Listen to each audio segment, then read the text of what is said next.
जय श्री राधे, हरे कृष्णा। आज इस वीडियो में आप सुनेंगे कार्तिक माह महात्म्य 7वां अध्याय। मंगलकारी श्री हरि का सच्चा नाम ध्याऊं, कार्तिक मास महात्म्य का 7वां अध्याय बनाऊं।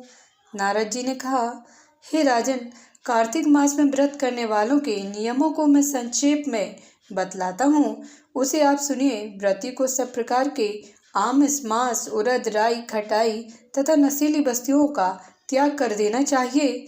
व्रती को दूसरे का अन्न ग्रहण नहीं करना चाहिए, किसी से द्वेष नहीं करना चाहिए और तीर्थ के अतिरिक्त अन्य कोई यात्रा नहीं करना चाहिए। देवता, वेद, ब्राह्मण, गाय, व्रती नारी, राजा तथा गुरुजनों की निंदा भी नहीं करना चाहिए। व्रती को दाल, तिल, पकवान व दान किया हुआ भोजन ग्रहण नहीं करना चाहिए। किसी की चुगली या निंदा भी नहीं करना चाहिए। किसी भी जीव का मांस नहीं छूना चाहिए। पान, कत्था, चूना, नींबू, मसूर, बासी तथा जूठे अन्न का भी प्रयोग नहीं करना चाहिए। गाय, बकरी तथा भैंस के अतिरिक्त अन्य किसी पशु का दूध नहीं पीना चाहिए। कांसे के पात्र में रखा हुआ पंचगव्य, बहुत छोटे घड़े का पानी तथा केवल अपने लिए ही पका हुआ अन्न प्रयोग करना चाहिए। कार्तिक माह का व्रत करने वाले मनुष्य को सदैव ब्रह्मचर्य का पालन करना चाहिए। उसे धरती पर सोना चाहिए और दिन के चौथे पहर में केवल एक बार पत्तल में भोजन करना चाहिए।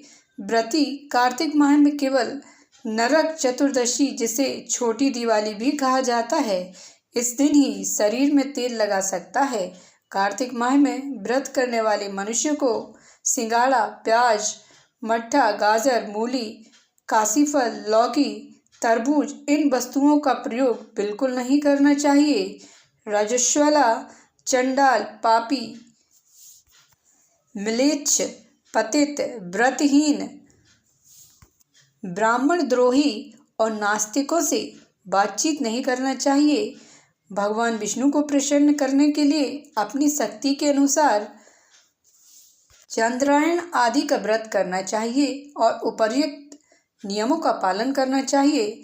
व्रती को प्रतिपदा को कुम्हड़ा, द्वितीया को कटहल, तृतीया को तरुणी, स्त्री, चतुर्थी को मूली, पंचमी को बेल, षष्ठी को तरबूज, सप्तमी को आंवला, अष्टमी को नारियल, नवमी को मूली, दसवीं को लौकी, एकादशी को परवल, द्वादशी को बेर, त्रयोदशी को मट्ठा, चतुर्दशी को गाजर तथा पूर्णिमा को साग का प्रयोग नहीं करना चाहिए। रविवार को आंवला का प्रयोग नहीं करना चाहिए।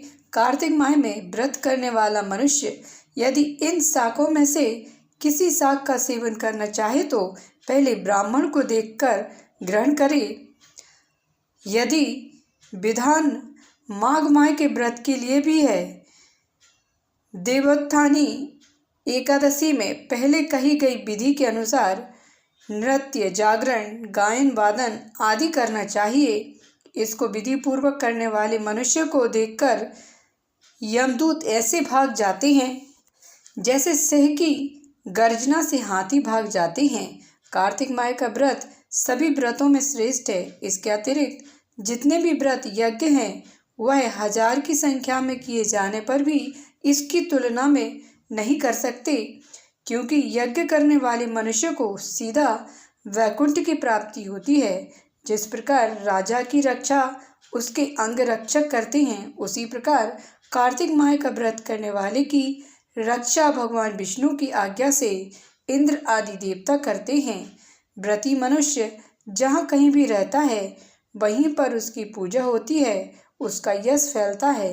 उसके निवास स्थान पर भूत, पिशाच आदि कोई भी नहीं रह पाते। विधि पूर्वक कार्तिक माह का व्रत करने वाले मनुष्यों के पुण्यों का वर्णन करने में ब्रह्मा जी भी असमर्थ हैं।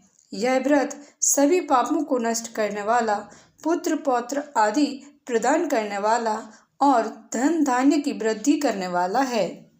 बोलिए विष्णु भगवान की जय, माता लक्ष्मी की जय, माता तुलसी की जय।